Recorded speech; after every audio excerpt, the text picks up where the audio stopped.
Man, this is lifestyles of the poor and unfucking fortunate. But I tell you what, but bitch, we got views. So, at what age did you start to gravitate towards rap music or music in general? Or I mean, do you remember? Would you listen to it as a kid? So what's crazy is my biological father. He never picked me up on the weekends. My stepdad, who I called dad, picked me up every other weekend with my brothers and my sister. And he was always playing like the oldies. So I knew every single, oldies song you could. I'm not talking like classic rock 70s. I'm talking like 50s. Yeah. I knew every oldie song there was, and he'd play like, some of the classic rock. So automatically, I love music because it made me change. It changed my mood. Yeah. It changed. It made me remember certain songs. Make me remember where I was when I heard that song or how I felt. Probably escape for you too at that time. But rap, I'm not gonna lie, and whoever's watching this can't lie if they're my age. I'm about to be 42. Yeah. You cannot lie if you say you didn't have the Vanilla Ice cassette tape. I asked for that. I think I was in 7th grade, and I was like, "What is this?" Oh yeah, for sure. And then I was like, "Oh, that's whack." This is fucking cool.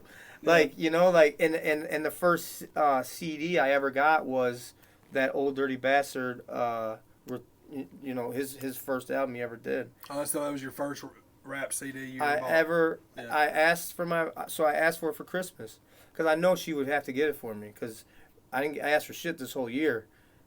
I want this CD. I said, Ma, I don't care if you don't give me anything else for Christmas. All I want is this CD. Yeah. And she said, what is it? I said, Old Dirty Bastard. And she said, what? Like, no. She got it for me. Like Wu-Tang and all that. Like, these are my favorite. You want to see something crazy? Gray. Enter the 36 Chambers and then ODB's album. That's the one you said front to back. I can literally recite this every ad-lib, the skits, every lyric, all that. And I played that CD, and it had more scratches in it than a scratch-off ticket. It had more. I mean, that thing was like a worn-out old T-shirt that would see through. Yeah. And that album made me be like, I'm gonna be a rapper. Yeah. I also wanted to be a football player too. I wasn't good at baseball. I wasn't good at soccer. I wasn't good at basketball. But I was an animal at football. And those are the only two things I ever want to do. All I want to do was when we were all my buddies are driving around and I'm sitting shotgun in the back seat. If they play the old school 3-6 Mafia shit, I'm sitting there rapping every single word, man. Like I was like, but I didn't start trying to rap until I was like, I didn't start writing raps till I was like a senior in high school. Yeah, same here. And like, so when you said you played football, what was it? Was you like linebacker? I was a halfback. Halfback on offense. I was a running back, and I was. I was really. It was the only sport I was ever naturally just good at, and I played for one of the biggest high schools in Illinois. Well, plus it gave you a chance to get out some aggression too. Yeah, I wanted to hit. That's all I wanted to do was hit. Yeah. Yeah. And so like, did you play Pop Warner middle school, high school? I played from 2nd grade all the way through. Yeah, that's sweet. That's cool. So you started writing raps when you was a senior. When do you remember? Like when it went from just writing raps to like, hey, I'm going to try to record something? Yeah, so that house that I showed you in Joliet up on the hill, it's in between the first and the second projects. Yeah. Right there in the middle.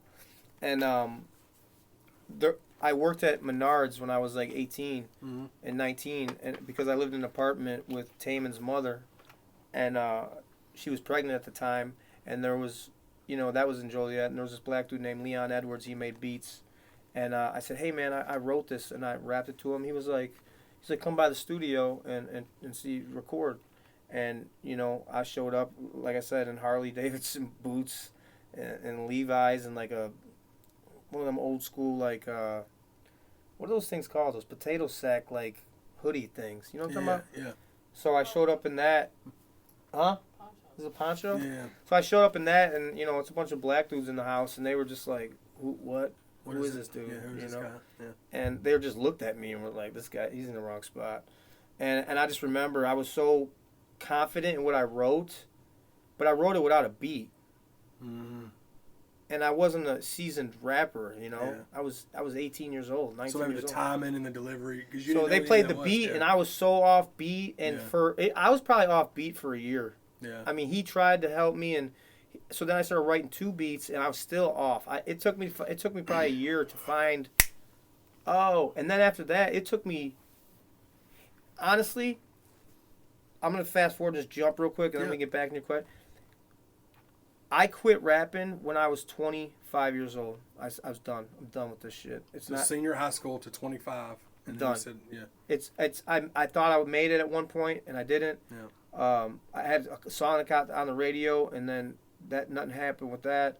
We got, like I said, we got shopped around in New York. Nothing happened with that. I had not seen my son in 3 years. I was a terrible father. I had no money. I was living in the basement of one of my buddy's houses in Joliet. You know, and in this time I was the only white dude everywhere I went. Yeah.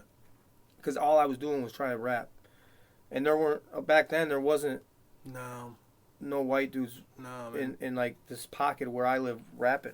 Not really in general at that time. I mean, it was very unpopular. And then you know when you told people, are like, "What do you do?" and you're like, "I'm a rapper," and they're like, you know, and like your girlfriend's embarrassed to tell you, "What does he do? He's a rapper." It's like, what the fuck, dude? It's a joke.